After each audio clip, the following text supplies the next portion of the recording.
Assalamualaikum teman-teman semuanya, nama saya Tasya Damayanti, Dan saya Mutiarini. mahasiswi dari Universitas Muhammadiyah Profesor Dr. Hamka FK PGSD.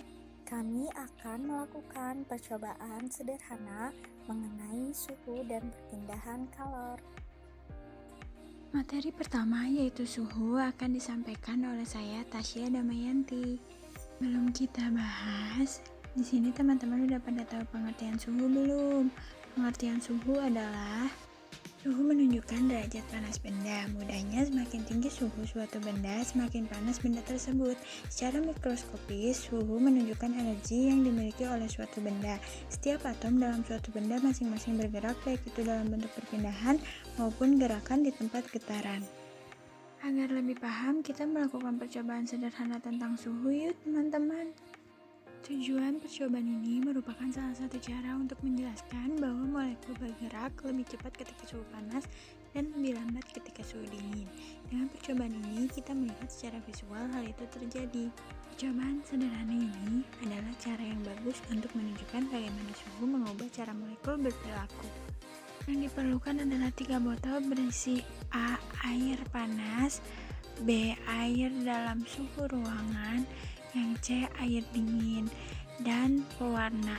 Kita lihat bagaimana cara pewarna tersebut larut ke dalam air. Yang A terlihat lebih cepat larut daripada yang B dan C. Hal tersebut membuktikan bahwa suhu dapat mempengaruhi molekul dalam berperilaku. Materi kedua yaitu tentang perpindahan kalor akan dijelaskan oleh saya yaitu Mutiarini. Kalor merupakan suatu energi yang berpindah yang diakibatkan oleh perbedaan suhu. Perpindahan kalor ialah perpindahan panas atau jumlah kalor pada suatu zat. Perpindahan kalor terdiri dari 3 bagian yaitu konduksi di mana perpindahan kalor melalui suatu medium tanpa disertai perpindahan zat tersebut. Contohnya, ujung besi yang memanas jika ujung satunya dibakar lilin. Yang kedua, konveksi, yaitu perpindahan kalor melalui suatu medium dengan disertai perpindahan zat tersebut. Contohnya, ketika merebus air sehingga seluruh air dapat terpanaskan.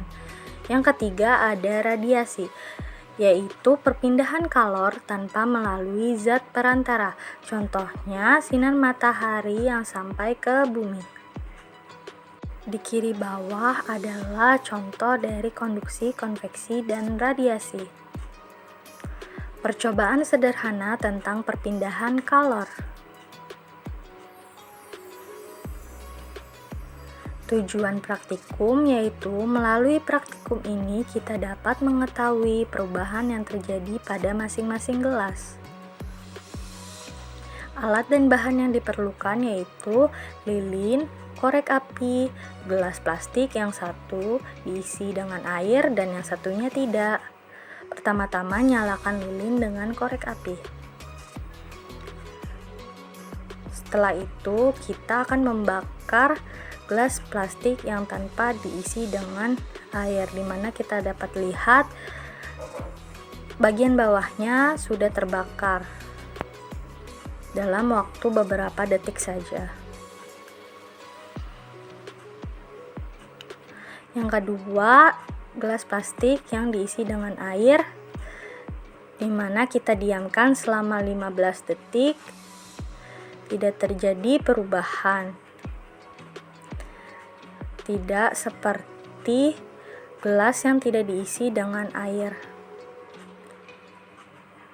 Hanya bagian bawahnya terlihat lebih gosong dan airnya terasa lebih hangat. Ini adalah perubahan yang terjadi diisi dengan air dan yang tidak diisi dengan air. Pembahasan, kalor yang dihantarkan oleh lilin tersebut diserap oleh air, sehingga gelas yang diisi air tidak terbakar, di mana kalor mengalir dari sumber panas melintasi permukaan gelas dan diteruskan ke air. Namun bukannya gelas yang meleleh, melainkan air yang suhunya berubah menjadi panas. Sedangkan pada gelas plastik yang tidak diisi air, Panas yang diberikan akan langsung melelehkan gelas tersebut jika suhunya melebihi ambang titik leleh plastik. Terima kasih telah menyaksikan video kami. Assalamualaikum.